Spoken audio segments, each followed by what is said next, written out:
Action. Hi everyone, my name is Sophie Dunning and I am Miss Supranational England. This is my interview with the Pageant Project.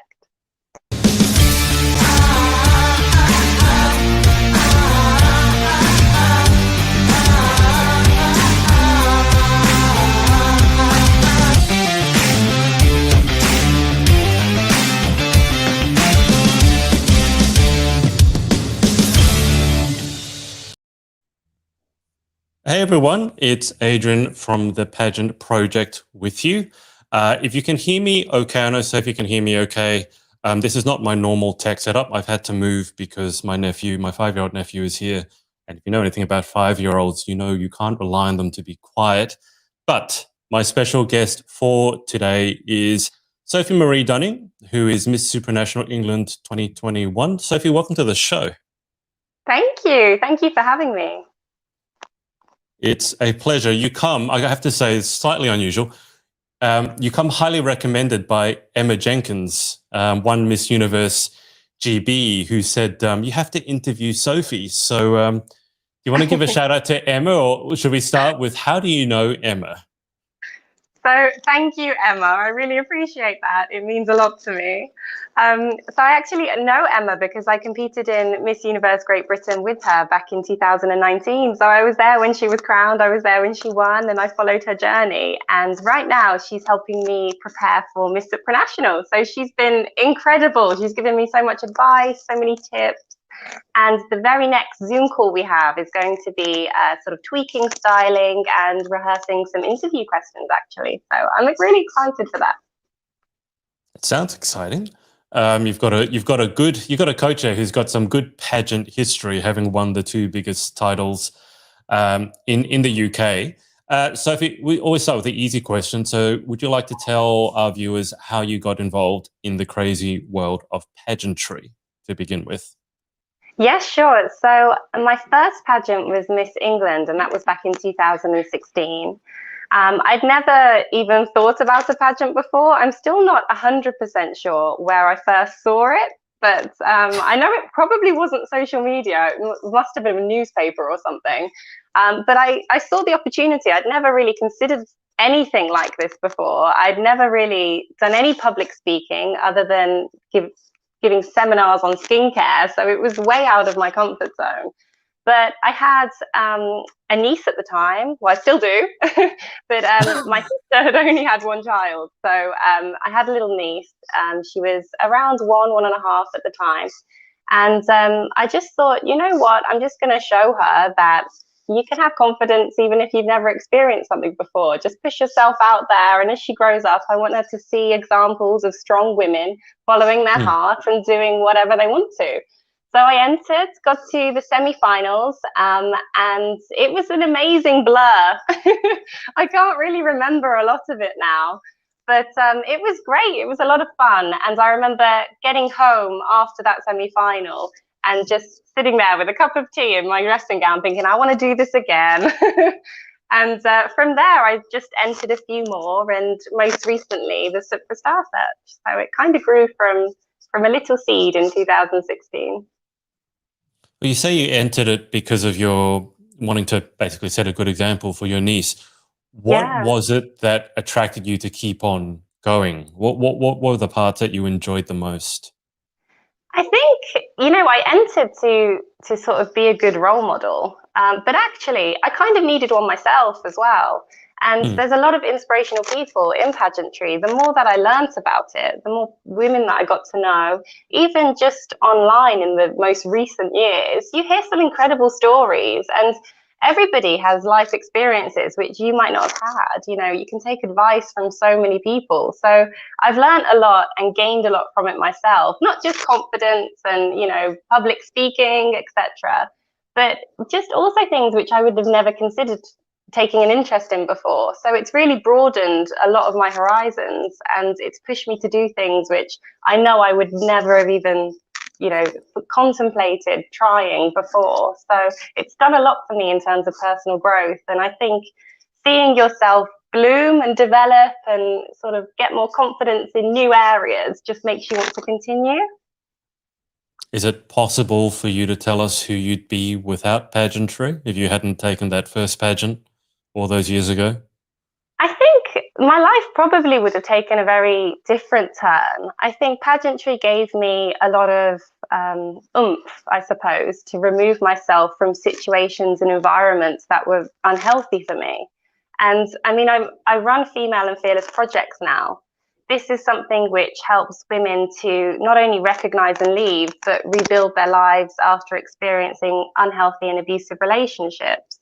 And having experienced unhealthy circumstances myself, unhealthy relationships, work environments, I know that right now in who I am and everything that I've done in the past few years, I wouldn't necessarily, I may have found these skills in other areas if I'd have gone into sports, for example, because they all help.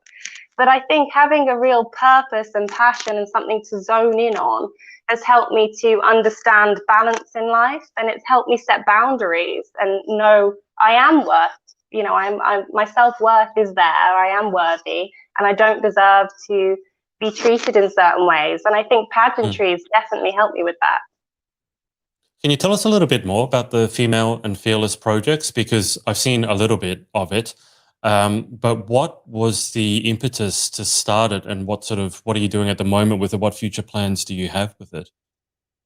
So, Female and Fearless started in 2019. Um, in January, I took the decision to swap out one of my workouts, and I just thought, I'm going to be proactive, I'm going to learn some self defense. So, I joined a local school, Colombo Combat Federation, and I started learning. I started opening my eyes to actually, what techniques and what muscle groups you need to train in order to give Mm. yourself the chance of survival should anything happen. And that kind of lit a fire in me because it didn't only raise my confidence, but it also showed me how little sort of interest in a way there is to learning self-defense, especially here in England. And Mm. I wanted to raise that. I want to encourage more women to do so because you never know when you might call upon it. So from learning the physical side to later in the year when I left an unhealthy relationship, I just wanted to merge the two together. So Female and Fearless started as a domestic abuse protection program. And I still do that today. I visit women's refuges and I listen to their stories, and we help to build something, build a brighter future for them, and really break the cycle of abuse that they endure. And that's something I'm incredibly passionate about, and I'll never give up on. I want to help as many women as I can. But aside from the physical aspect of attending the refuges, I wanted a presence on social media which was non invasive. And this is where the other projects began. So I released the Red Flag campaign. Mhm. This is based on my own experience, actually. It's unhealthy warning signs of, the I suppose when you think of somebody in an unhealthy relationship, you might not fully understand what small indicators early on can lead to a more serious consequence later down the line. And for me, especially, all of these tiny things were building up. And it wasn't until I was, a year and a half into the relationship that I thought this Mm. is really taking control of me and my life. Things, that I would dismiss on a daily basis were actually building up and slowly chipping away at not only my confidence and my self-esteem, but what I thought was expected of me and what I could and couldn't do, what I could and couldn't say. There was so much restriction in my life. I wanted to compile this into one project that people could click on and they could identify with. You can only sort of hold someone's hand to a certain extent, and it's really got Yeah. to be their own penny to drop to think, I identify with this and she's left, so can I. So there's a Mm. variety of projects that I have, which are just tools that can be visited at any time.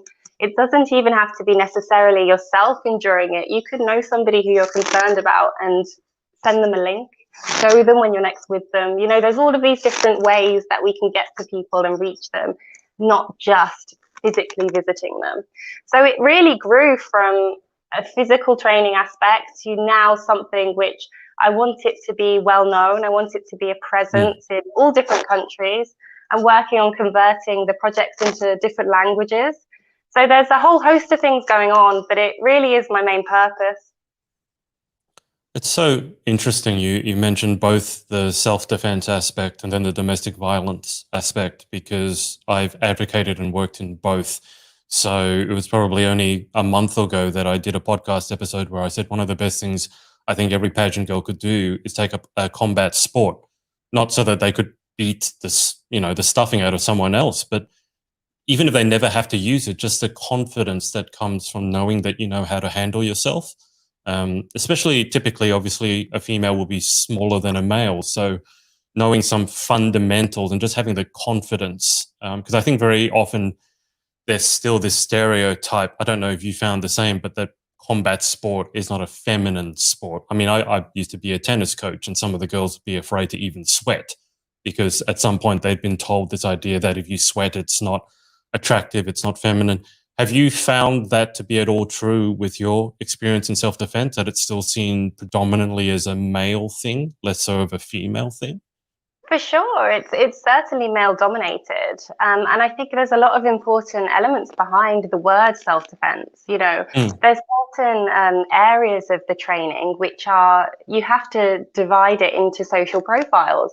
A woman like me at my age is going to have a very different risk category to say, a male who's 18 and he's, out with the lads. He's more prone to different types of violence. He's a target for different reasons.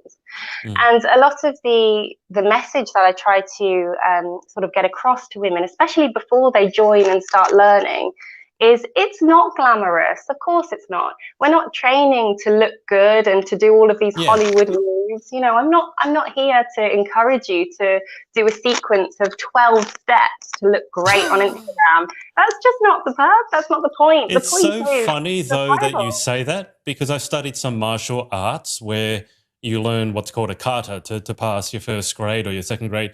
And literally, the kata is like 12 moves pre planned out. But the thing is, in a real life situation, you never know what the other person is going to do. It's almost like telling them, well, your attacker would stand here and let you punch them 3 times and then let you turn around and elbow them. And it's like, that is not how it happens in real life.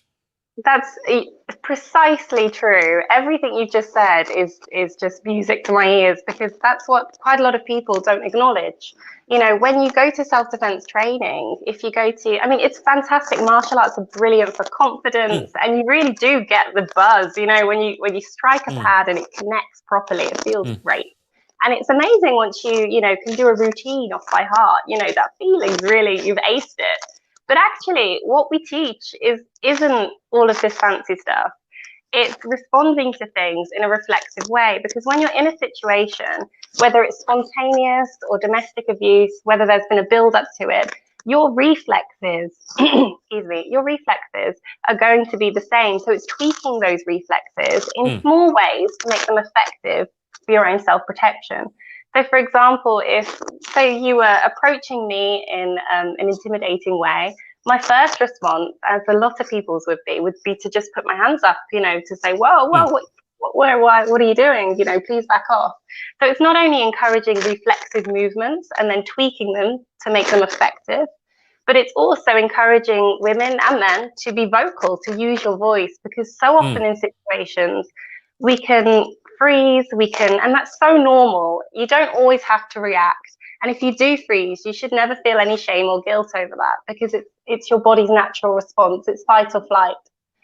yeah. And we encourage people to start using their voice. If something's happening, be vocal about it. It doesn't matter if you cause a scene, you're protecting yourself.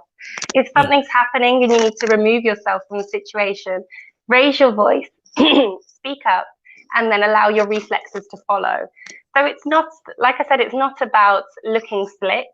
It's not about delivering techniques perfectly each time. mm, It is absolutely about your survival. It's about getting out of a situation in one piece and covering things like knife crime when we host those seminars.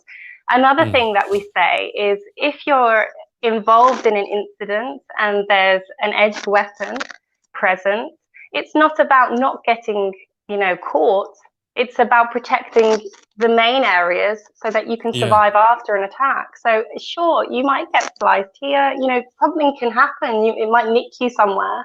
But if you're protecting your main arteries, your vital organs, then you have a better chance of survival, even if you need hospital treatment.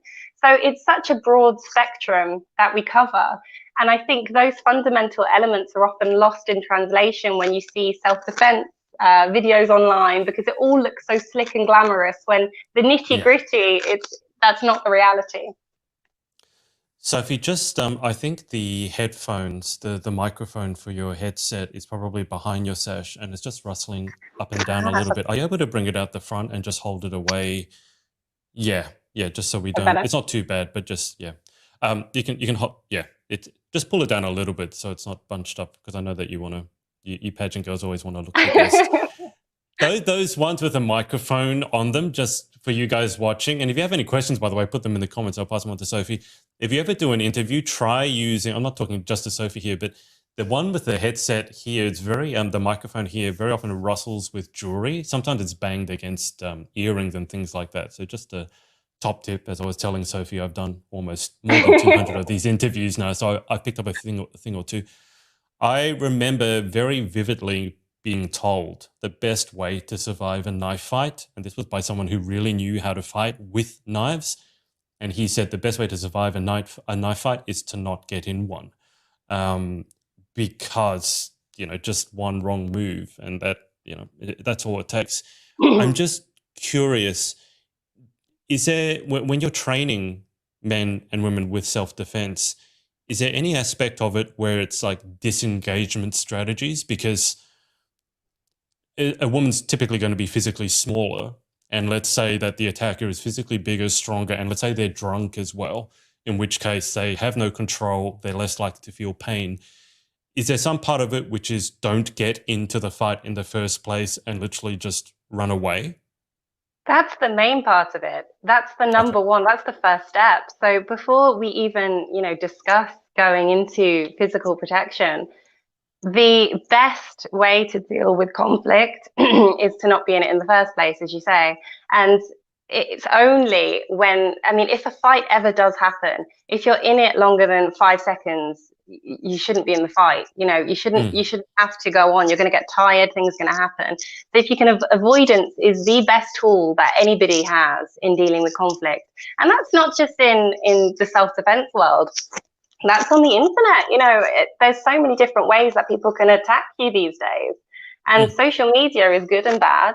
If something's happening to you, which they don't have to be here, present, threatening you. If something's happening online, don't interact, don't write back. The block tool is an amazing feature on every social media platform, and you will avoid so much conflict, so much threatening behavior if you use it. So I encourage people, not only in the physical world, but in the online social media world as well, always try to avoid, never try to fight head on, because fire with fire doesn't get you anywhere. So if it comes to it, this is where the techniques come in. But actually, the very best, as you said, the very best thing that you can do is avoid. And that's something which, especially in today's world, when something happens, it can escalate so quickly. It's all on camera. You know, there's so many things going on. In a moment, you're not going to have time to compute what's happening, and lashing out could get you in a far worse position if you just said, whoa, I don't want to be involved. So there's a lot of different reasons to avoid conflict, and they will all benefit you more in the long run. Like I was saying earlier, with social profiles, for myself specifically, I am at risk of somebody concealing a weapon to say, you know, get in the car, or I will use this. And it's those techniques, you know, that is difficult to avoid, but this is where we encourage other women to speak up, use their voice. If you're in a crowded area, someone's concealing a weapon and approaching you, say, whoa, what are you doing with that knife? You know, get your voice heard, draw attention, because that's what they don't want. If they were intent on using that weapon, they would have it out and proud. They're concealing it because they don't want anybody to know it's there. Sophie, the microphone's just gone back behind your sash again. I'm so sorry. It's okay. It's not that bad. I just don't want you to be listening back to the interview and keep hearing the rustling sound and saying, why didn't Adrian tell me? Look, the block button or the block feature, as you mentioned, is something that I have used more often in 2020 than any other year. Let's just leave it at that. But as I mentioned to you before, also, I have worked with women who've been in domestic violence situations. And this is one area where, because I don't know if you ever had this, but sometimes you get men saying, well, it happens to men too. And I understand that domestic violence does definitely happen to men, but the consequences of it normally are less severe because normally, as I've said, the male is bigger physically and can defend himself even if he's not trained. I've had, I did a book where I interviewed 10 women. A few of them had been through domestic violence situations, one in South Africa, to give you an idea. It was so bad, her partner drew a gun at her head and fired it and just happened to miss. So he fired the bullet and it went past her ear. And I was interviewing this woman live on camera, and she said that was a moment she thought she had died. There was another woman who had been beaten to a pulp, unconscious, lying in a pool of her own blood. And then when she came to, she jumped off, I think it was her second floor balcony to escape him. Didn't get her handbag or anything. And the only reason she escaped, because he jumped after her, was she jumped down and broke her wrist. He jumped down and broke his leg. That's why he wasn't able to chase after her. But with all those stories, the disengagement from that relationship, that's always been the most difficult part for these women. It's been recognizing the fact in the first place, for example, that the relationship is not normal. And I think maybe we should just dig into that a little bit, because the women that I've interviewed, they're incredibly smart, and yet they don't realize that there's something inherently wrong in that relationship. Like the guy saying, I don't want you to go and see this person, or the guy taking control of all your finances. So you talked about red flags.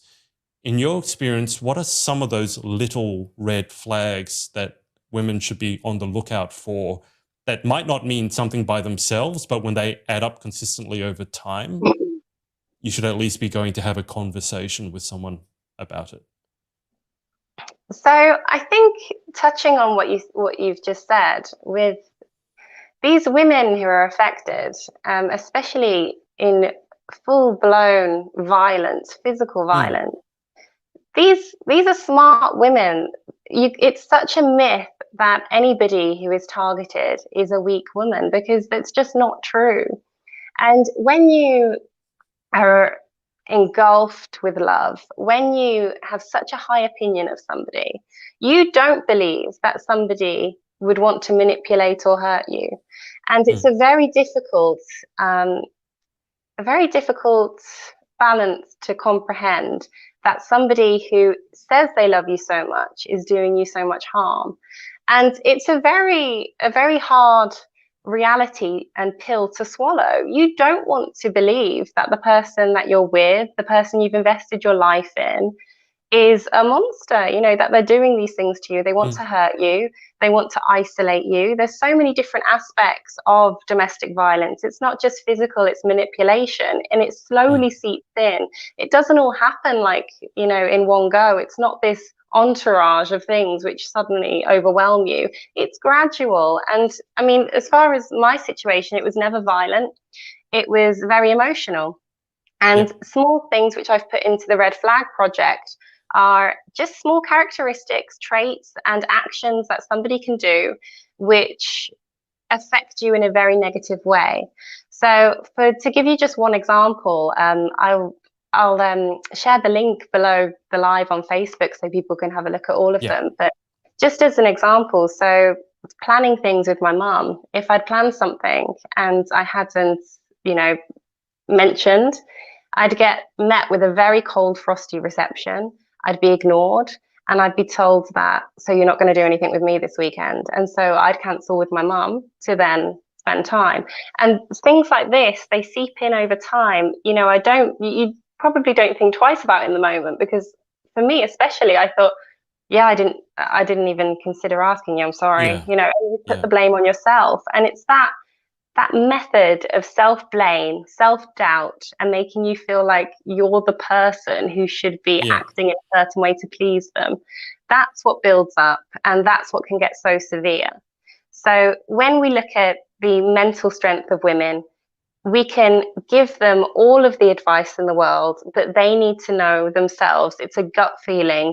They need to read something which relates to them. And this is where useful content online comes in. So it's not just the red flag campaign that I've released. I've released smear campaigns, because once you've left, a perpetrator, what they can do is try to still have some control over your life. And they can try, once they can't control you anymore, they can try to control how others perceive you. Yeah. And as you said earlier, men are affected also, but they're affected in, I believe, a somewhat different way. It's not always physical. It can be using other things as a weapon, such as public perception, children. There's so many different areas that can be controlled about a man's life without using violence. And this is where smear campaigns comes in. So there's a whole array of different tips and advice that are present online for people to access. And it's not until they can relate to something and put themselves in a situation which the words speak true of, that they can then start to realize, I need to speak to someone, I need to do something about this. There's so many amazing resources to call upon, especially here in England. Refuge is one of my favorites. There's also so many different, if you search something, a lot of people can't because they're controlled, their internet use is controlled. But if you suspect anything is wrong in anybody's life, if you have a friend, if it's your daughter, even if it's your mother, if your mother's in a new relationship and you can see something happening, research it, know what the safest method to do is. One thing which I saw last year, as I was saying, the good and bad of social media, and people have such good intentions sometimes. But one thing that I saw that really worried me was there was a post going around on Facebook, which was a copy and paste. And it said, if you are in an abusive relationship and you need help, message me saying you want to buy my blusher and I will call the police. And this would be so, so dangerous. You don't know, as just a stranger on Facebook, what to do professionally to help that woman. If you call the police go around, there's nothing wrong. She could get beaten that night. There's so many different things that can be damaging. So that's why good advice is so important. It's from my time volunteering here at Lifeline, I mean, talking about good resources, one of the big resources we have here is Lifeline, which is a 24-hour free phone line service, and now I believe a chat service, an internet chat service as well. To give you an idea, the power of using incognito browsing, so your partner doesn't know what sites you've been looking up, and then some of these sites that you can look up literally have a giant red button at the top, and as soon as you hit it, the site closes itself down so that your partner can't, because sometimes they can just appear behind you and they want to see what you're doing, you can just close it. And then a lot of the helplines have numbers such that it never shows up on your phone account. So if they're checking your phone billing account, they can't see that you've been talking to anyone. Just the fact that resources like that are needed, and again, they're predominantly used by women, not by men. As you said, men, it's different. And I've been subject to smear campaign. I mean, I had to look up what gaslighting was. I never knew what gaslighting was. And then when I found out what the term was, it's like, oh, that's what's been happening to me. But in terms of domestic violence, there is a lot of, I mean, it boggles my mind as a man. It boggled my mind. It still does, that resources like that were needed for women, where you have a giant red button at the top so that you can close it so that the person behind you can't watch. Are there resources like that over in England as well? There's so many resources, and this is why it's so important to share those and not offer some random, article that your friend's auntie, sister's son has shared, on Facebook. Before you, I really encourage everybody, and this doesn't just go for my advocacy in. I'm sorry. Oh, you've turned sideways. There you are. Am I back? Yeah. This doesn't just go for my advocacy. This goes for anything that you're sharing content about. Just do your research.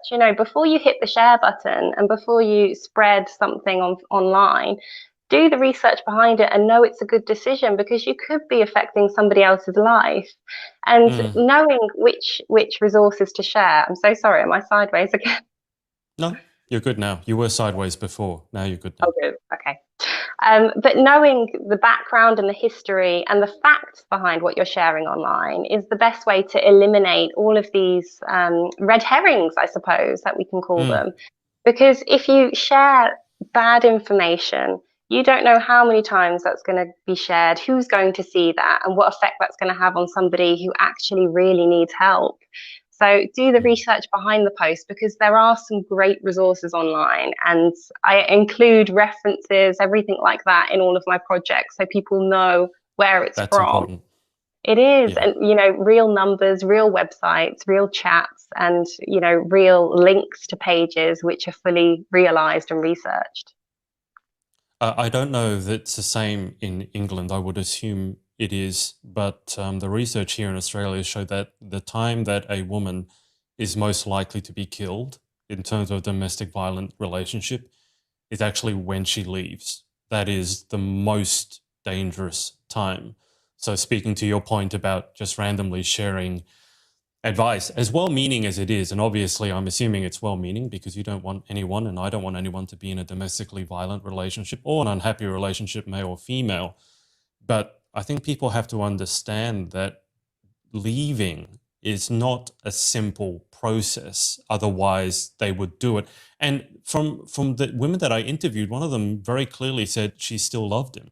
And I think that will haunt me for the rest of my days. I mean, he was abusive, properly abusive. And she didn't want to go to the police because that would be bad for him, not for her, but for him. But also she still loved him, which made it exceedingly complicated. How do you go to the police to tell them that the person that you love is abusing you? So it's an incredibly emotionally complex issue. Of course, yes. And it's something which isn't uncommon. You know, we are all humans, we all have emotions, and we can never fully understand or realize what somebody else has been through, what their experiences with this person are, the extent of the manipulation that's gone into the relationship and for how long, and the vulnerability that they had in their life when they met this person. This person could have acted as their savior. This person could have put on a fake mask for a while and acted as if they were going to make everything okay. And they're constantly in debt to that person for doing so. There's so many different levels of psychology which go into this. So the best thing that we can do is to just support people. And if somebody doesn't want to press charges, as much as we'd like them to, as much as we know that they deserve justice, and as much as we know that they deserve to have a life of peace and where they don't have to constantly look over their shoulder, as much as we want that for somebody else, we can't make that happen. It has to all be from their own actions. And that's where I always say we can hold somebody's hand. You can, you know, give them all the guidance, advice, training that you want, but we never know what they're feeling, what their vulnerabilities are, and what experiences they've had. So we can't blame a woman. I've seen posts on Facebook that say, why didn't she just leave? We can't say things like that, because what if it was you? What if it was your father who was abusive? Would you really have such a nonchalant attitude to going to the police? So there's so many different levels that aren't always taken into consideration. And in turn, this makes more women afraid to speak out, because they're like, well, this is the public perception. How do you bring up such a complicated and emotionally charged issue in the world of pageantry? I'm just curious, because a lot of people will talk about mental health or heart disease or exercising on a regular basis, and it's pretty, I don't want to say it's lighthearted, but I think a lot of people are aware about it and the importance of it. Domestic violence is one of those, I mean, the term trigger warning is, I think, overused, but I think in this case it's very accurate. How have you been attempting to start the conversation in the pageant world? Because sometimes the pageant world is guilty of 30-second snippets, or, you know, the highlight reel on Instagram where everything needs to look happy and perfect all the time. So how have you been trying to start the conversation in terms of domestic violence or the red flag and all these other things that you've been doing? The key for me is natural organic growth. I believe it's not something to brag about. It's not a Mm, platform that I want to be applauded for. That's not the purpose. I see Miss Supranational as an opportunity to reach women, not necessarily to sort of promote for my own gain. This is yeah. a way to use a platform which is right in front of me to slowly and surely encourage more women to not only be proactive if they've perhaps never experienced an unhealthy relationship or they've never experienced spontaneous violence, not only as sort of the prompt to say, yeah, I'm going to learn some self defense, but also to non invasively reach people. And it's only through being a relatable figure that you can really start to touch Mm, people. And that's something that I really want to do. I want to be able to be that person somebody can look at and think, I can access what she's worked on. It's there if I want to see it. And I can listen to her words, know that she's been in similar shoes to me. She has experience working with others who are in my situation. There is something I can do to get out of this, and there's light at the end of the tunnel. Not to jump on, a bandwagon of it. mm, Mental health is such a big part of domestic violence, and mm. not to jump on a bandwagon of mental health, but that's all involved. There's so many different facets of the subject. I never want to force it into people's lives. It's here when they're ready to hear it and when they're comfortable enough and when they're in a safe, secure position to be able to then take the next step. And so being here, being a presence, having just an association with a positive outcome, I think Mm. might be enough for just one woman to leave and to think my future's a lot brighter than this. Supranational is coming up in a couple of months. Um, let's say if you were fortunate enough to win, what would be the ideal outcome for yourself in terms of all the things that we've been talking about? Let's say you were to win the title. How would winning the title dovetail into what you're doing? What sort of would be the next step? I guess with or without the title, what are your next steps? Because obviously what you're talking about, I feel, is extraordinarily important. So what's the 1 year, 2 year, 5 year plan for yourself? So I've recently released, it was after speaking to Emma actually, on one of our previous Zoom calls, and she said, you, is there something short and sharp that you can advise people and that can be Mm, spread? And yes, there is. So I made the CAT system. So it's mm, CAT. And it's just a simple first step into encouraging women to think about and prioritize their safety outside the home, when they're traveling, when they're running. There's just small life tweaks that you can make to give yourself that extra layer of security. So, C is communication. It's encouraging everyone when they're taking public transport, if it's a taxi, if it's a bus, text the number or the registration number to your mum, to your friend, let them know where it's heading. That first step, mm. if God forbid anything was to happen, they know where you were heading, they know which bus you were on. So that's an incredibly important one. Um, it's also something which I think it only takes 5 seconds to do. So Yeah, it's just a simple action which down the line, it might be able to help an investigation, the police, your whereabouts, something which only takes 5 seconds of your 24-hour day. So that's yeah, incredibly important. Um, to be fair, when I was making this cat system, there were so many things I could have included, but to yeah, simplify it down to the bones was really difficult. But to start into Miss Supranational, it has to be relatable, it has to be yeah. there, it has to be obvious, and it has to be something which anybody in any country can follow. So Mm, A is always alert. So this is when you're out running, just take your headphones out. Your ears are so incredibly useful. You can hear something which you mm, might not see. You can hear footsteps coming behind you. You can draw your attention to things that your eyes cannot. So why disrupt that? Why take one of your senses away? So stay alert. And mhm, T is, as I was saying before, use your voice, take action. If you're in a situation, T is take action. If you're on a train and somebody's a little too close to you, perhaps they're pushing into you, in an intimidating way, or if they're Yeah. just invading your personal space, you don't have to put up with that. Take action, move your body, use your voice, say, excuse me, I'm going to move over here. It doesn't have to be Mm. aggressive, but don't be afraid to use what you have to move, and don't be afraid of causing a scene. Take action, get out of it. So those 3 steps, CAT, are just the very first step in communicating with people. And Miss Supranational is a platform which allows me to communicate with women all over the world, and men and children. So Yeah. this is just the very first in what I hope to be a ripple effect. Once they've seen Cat, they can practice Cat.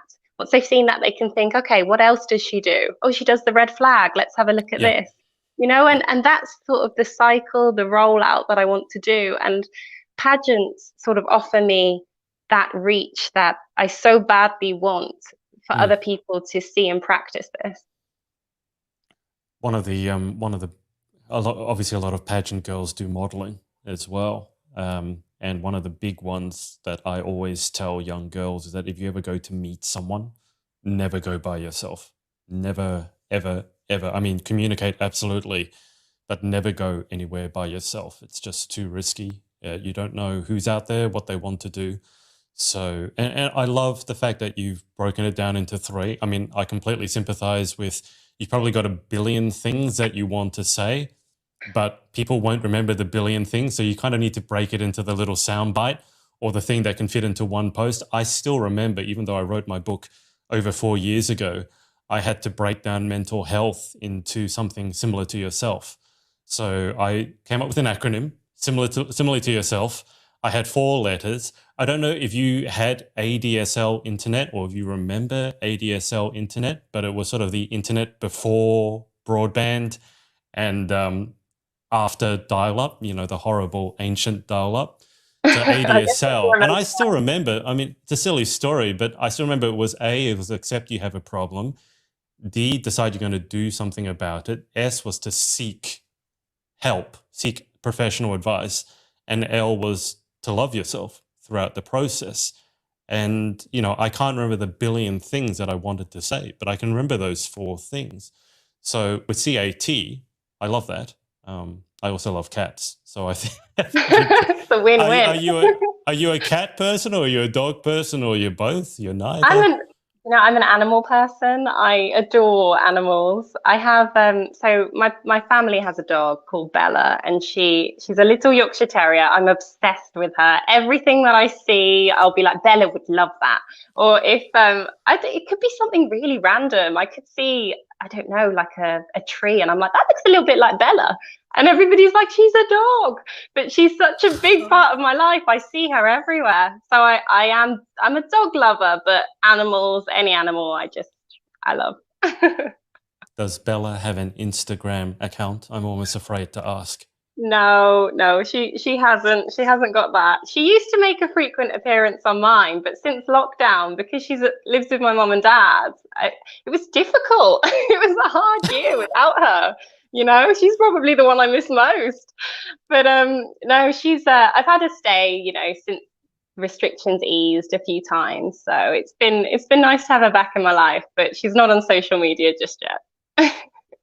I think a lot of people, a friend of mine told me that people who had pets during lockdown was a lot easier. And I certainly, I completely agree with that because I have my cat. And, during lockdown, I have spoken to him way, way too much. I have full blown before. And Emma Jenkins said that she talked to her, was it her dog? I think it was her dog. She has a dog, right? It's a dog or cat? I can't remember. A little dog. And when I interviewed her, she actually demonstrated her voice as to how she talks to her dog. And she has a whole weird voice and everything. I've had full blown therapeutic conversations with my cat. So I can certainly sympathize with missing your pet. Did you know that Emma, speaking of self-defense, she was a little tipsy one night. and her and her best friend, Emma told her friend, I bet I could take you in a fight. And they had a wrestle. And this is whilst Emma was in the lead up to Miss Universe. And Emma pinned her friend repeatedly. And to this day, still thinks she broke one of her ribs. One of her friend's ribs. Oh my God. Emma, if you're listening, just don't do that. Don't do that again. I felt horrible for her friend. She said it was her proudest moment ever, you know, because her friend is really into sports and that. And I said, you were in the lead up to Miss Universe GB. She probably just felt bad for you and didn't want to break you because you're about to step on stage in the biggest pageant in the world. Emma Maybe you need a rematch then, really. Well, I mean, people watch all sorts of fights these days. So they just had the Mayweather and Logan Paul. So, you know, maybe we can get a pay-per-view happening there. Yeah, get it streamed. Yeah, there we go. That would be an interesting thing to be televising.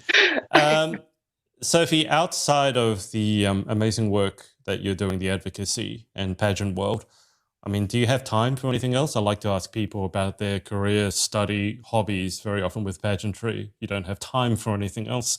But what keeps you busy outside of the pageant world? So I work 12-hour shifts in transport. And this is something I've only been doing for the past nearly 7 months now. So Female and Fearless was my full-time occupation until until Halloween, actually. It was Halloween when my very last project ended. I still attend women's refuges on my days off and do all of the online virtual work, Zoom calls, etc. But to keep them alive, I took up a transport role. So I do that. It's very hard work. But aside from that, I read a lot. I love reading. It's my downtime. I could just escape to my own little world. And it's just something, once I pick up a book, it could be, 10 p.m. I'm thinking, I'll just do a couple of pages, I just get another chapter done. And then I look back and it's midnight and I'm like, oh God. So I love to read, but pageantry, especially from the Supra Star Search. So I'm not sure how much sort of you followed the search, but it was an opportunity. I looked back at it when I was looking you up. Before that, I didn't know about it. So I know a little bit about it, but not a whole lot. So with that search, it was essentially an opportunity for every single country without a national franchise to enter to try and win a place for your own country. And it was because I was doing everything myself, that took up a lot of time. So whenever I wasn't at work, I was thinking about the Supra Star Search, what I could do, what the next challenge was. And it was a huge snowball. There was so much to do.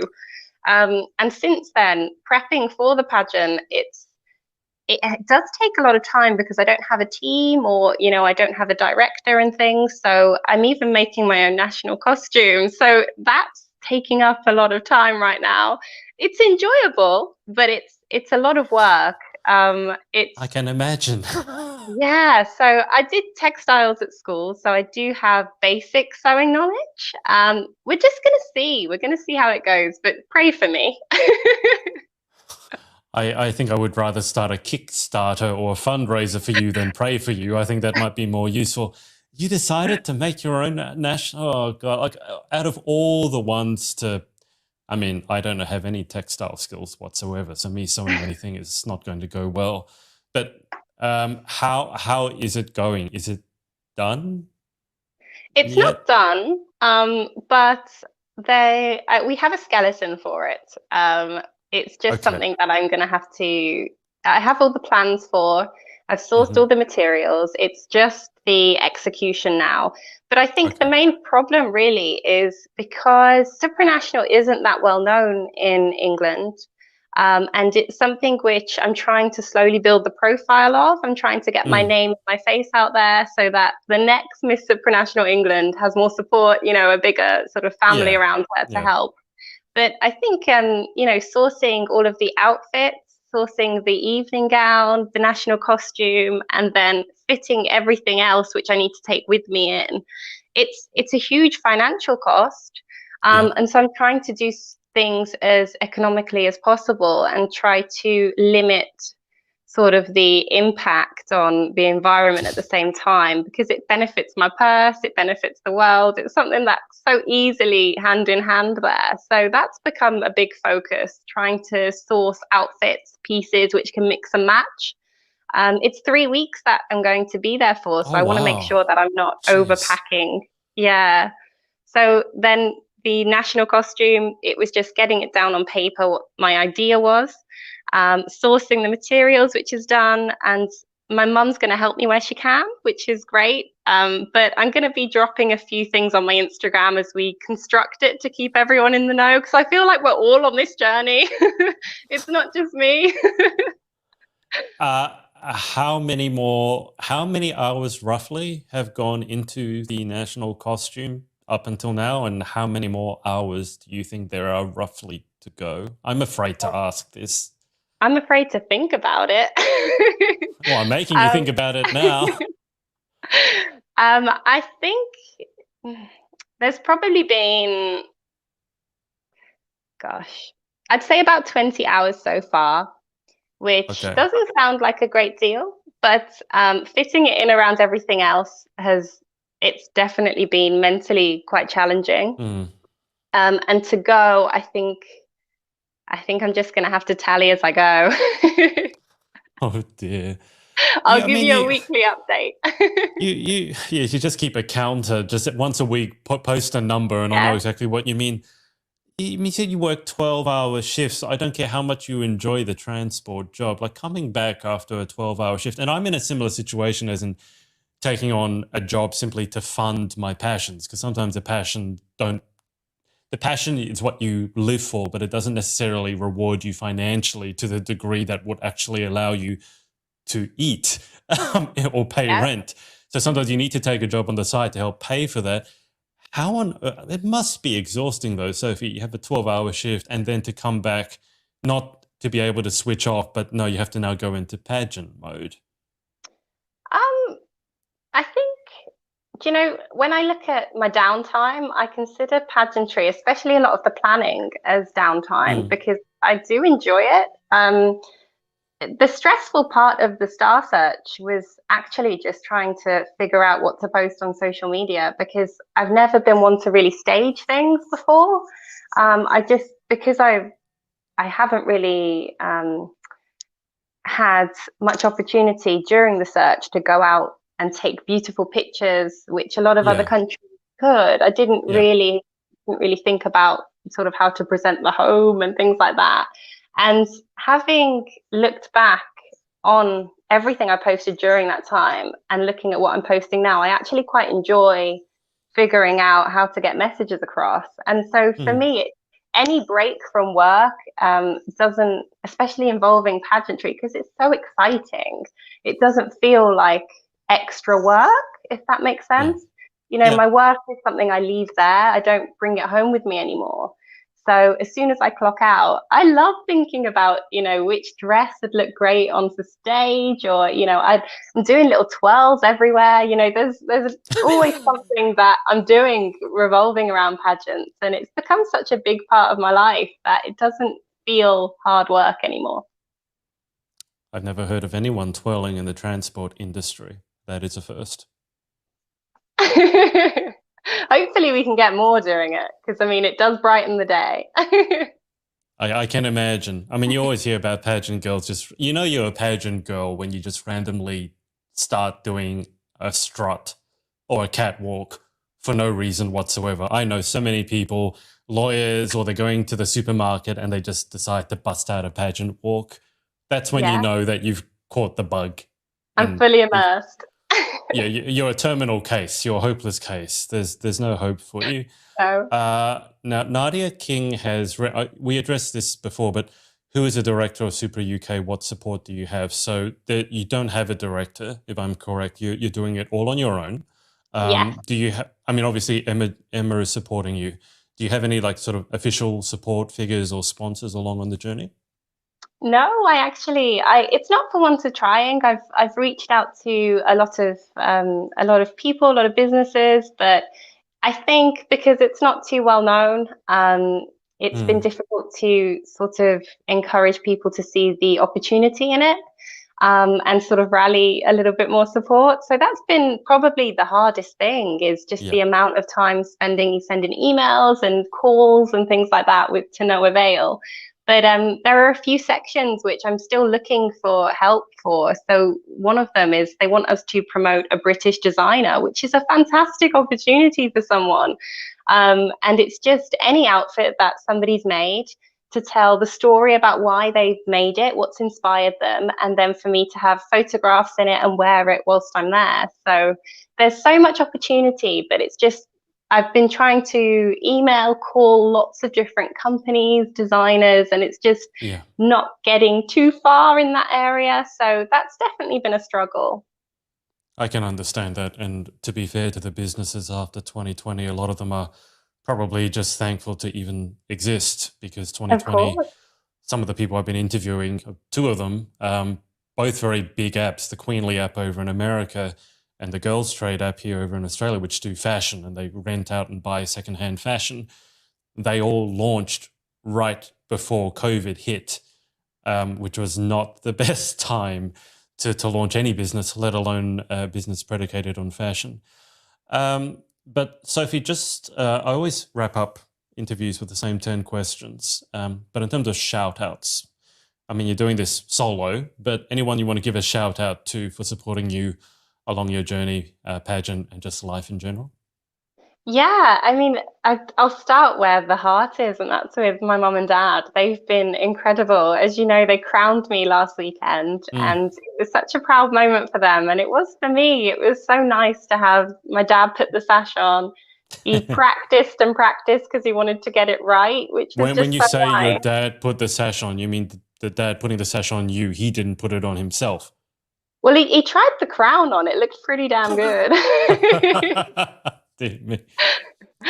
But yeah, no, he put it on me. He practiced to make sure he was doing it the best he could for me, which is really, it just warmed my heart to know that he cared so much to get it right. And Mm. my mum, she's always been my biggest fan. You know, she always is. And anything that I do, she just throws her full support behind. She's incredible. But also, I mean, looking back at who's supported me, not just during Supranational, but before then, Ellie Sanderson is somebody who I used to work for. I model for her on occasion in bridal modeling now. And she's just been so supportive. I've learned so much from her, and she's always so encouraging. She has so much sass and confidence that she just puts on me. She just throws it all on me like glitter, and I sort of lap it up. So she's been amazing. I've also I've had a lot of love from different fans. A lot of the Indonesian fans have been incredible. The Filipino fans have been amazing, and just seeing some little words of encouragement, or just saying keep pushing, keep going, we can see you blooming, things like that is just so nice, because not that you need the recognition, but it's nice to know you're reaching people, and that's been really lovely. But also, when I look at the Supra Star Search opportunity, Andre Slay created that. And I can't Mm. thank him enough for giving not just myself, but all of these women and men the opportunity to do something bigger than themselves, you know, to get somewhere which they might not have the opportunity to do without. So Mm. I really just want to thank him, and say, you know, it's been an incredible ride so far, and I'm hoping that I stay on track in time for the final. And finally, Emma, you know, she's been really supportive, and she's helped me a lot. We've got another Zoom call, and I'm really hoping to get to Wales to practice some of my catwalk with her, because that would be amazing. What's the status of lockdown for you guys at the moment? It's eased up a lot, hasn't it? Yeah, so Yeah. it's hopefully going to continue easing, but we're yet to find out if that is fully the case. But Okay. we can meet up with our families again. You know, we can meet inside now. So all of the restaurants and pubs are now open. Um, the weather's getting nicer, so naturally more people are coming out, and it's nice to Hmm. have somewhere to go which you don't feel like you. I mean, I've got such a big family. My sister and her husband have 4 children, and Oh, wow. there's my parents. So the group of us together is way over six, you know, and it's just nice to be able to meet socially distance. And even now, looking back, I don't know how I went so long without it. It was really tough.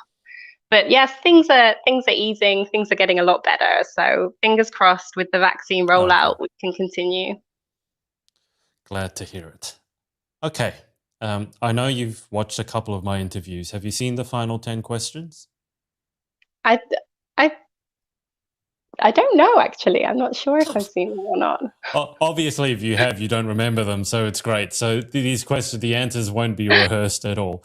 I've done these 10 questions every single interview, except actually the last one. The last one, I ran out of time. That was the first interview I've done where I haven't finished with the same 10 questions. So here they are. This is as pageant-esque as we're going to get. It's not a speed round, Sophie, so you don't have to answer as quickly as is humanly possible. Having said that, if you're competitive and you want to, I'm not going to stop you. So question 1, what is your favorite word? I think my favorite word is probably friend. And the reason I say friend is it is such a strong association in my mind with support. And that's something which I think a friend can give, not just support, encouragement. They're a symbol of love. They're a symbol of reliability. And I think to have one word that embodies so much is important. And to have friends in your life is so important. So I'd say friend. What is your least favorite word? My least favorite. I think negativity. Negativity in itself is a negative word, but I think the associations with it, it can, you know, it breeds itself, doesn't it? And I think when you look at a situation, you can see it glass half full or glass half empty. And when you look at it glass half empty, it's just going to feed your mind in a negative way. So negativity. Question 3, in life, what gets you excited or what turns you on? I'd say freedom. I think freedom is such a fantastic thing, and we appreciate it now more than ever with the pandemic. But I think freedom relates to so many different topics, and it can relate to people in different ways, not only with my female and fearless work, but also in what I do in my spare time. I love freedom. What turns you off? The opposite, I'd say repression. I think it's, you know, something which can affect people mentally, physically, and a lot of bad things can come as a result, not only in terms of running a country, for example, but in your own life. If you suppress something, then it's going to manifest in itself, and you're going to have a negative experience because of it. Question 5, what sound or noise do you love? So my family dog, Bella, when I see her, she does this little whimper because she's so excited she can't contain herself, and it melts my heart. Would you like to show us what the whimper sounds like? I don't think I'd do her justice. I think she'd be pretty embarrassed if I was to try. I'd get a bad reception when I see her. Fair enough. What sound or noise do you hate? My alarm, it's horrible. And I know I should change the tone, but I feel like I don't want another negative tone in my life. Which tone do you have? Is it a song or just an alarm tone? No, it's just a very mundane beep. Yeah. Just a very mundane low beep, and it's just I don't live for it. Yeah, most people probably don't. Question 7. If you could have one superpower, what would you pick and why? I'd go back in time. I think that's a superpower that you could have endless possibilities from, not necessarily to change anything, but just to observe and sort of be more rounded in my experiences and views on things, not just personally affecting me, but in other places too. Question 8. What job or occupation other than your own would you most like to attempt? Oh, to attempt. I'd love to be a pilot. I think that would be cool because you could just, especially, I'm watching, this is going to sound very, very strange, but over the past 2 weeks, I've started watching The X-Files. Do you know The X-Files? You started watching that series is like 20 years old, isn't it? And you only just started watching it now. Yeah, just. Well, when I was a child, I remember my dad watching it, and the music used to scare me. I used to be, music. Oh God, it still gives me the shivers. But I thought I'm gonna see what the hype was about, and now I'm like, I want to be a pilot so I can fly over that airbase and see what's there. You want to fly over Area 51, you mean? I don't think that's the episode I watched, but that would be on the list. Yeah, for sure.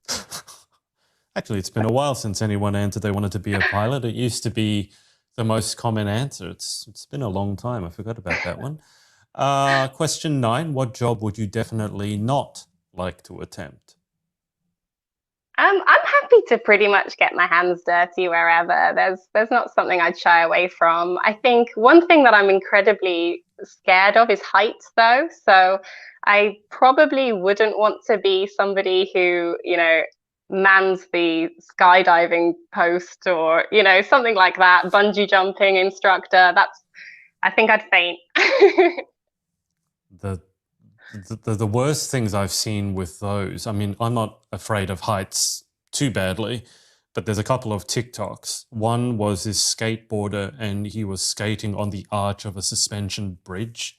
So, okay, you go, okay, it's at least 2 or 3 meters wide, but still, if you take a wrong turn, it's a very, very long way down. It was one of those Red Bull things, and I'm sure he had a safety cable on.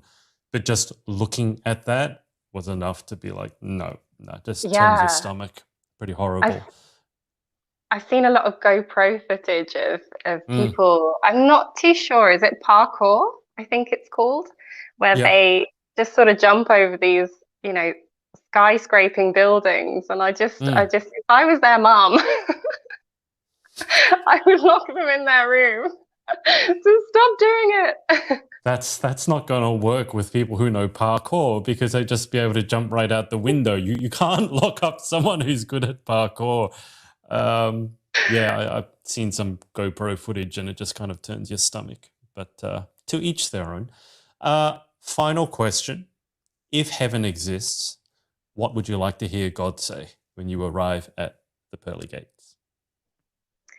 I would, rather than words, I'd really love to see my Nana. I think that would be just such an amazing event. And I really hope it does, I hope that there's something more than what we experience here. And I hope she's happy. I hope she's there with my granddad, and I want to see them enjoying peace. So rather than hearing anything, I just want to see them. Sounds lovely. Well, Sophie, that's about it. Thank you so much for your time.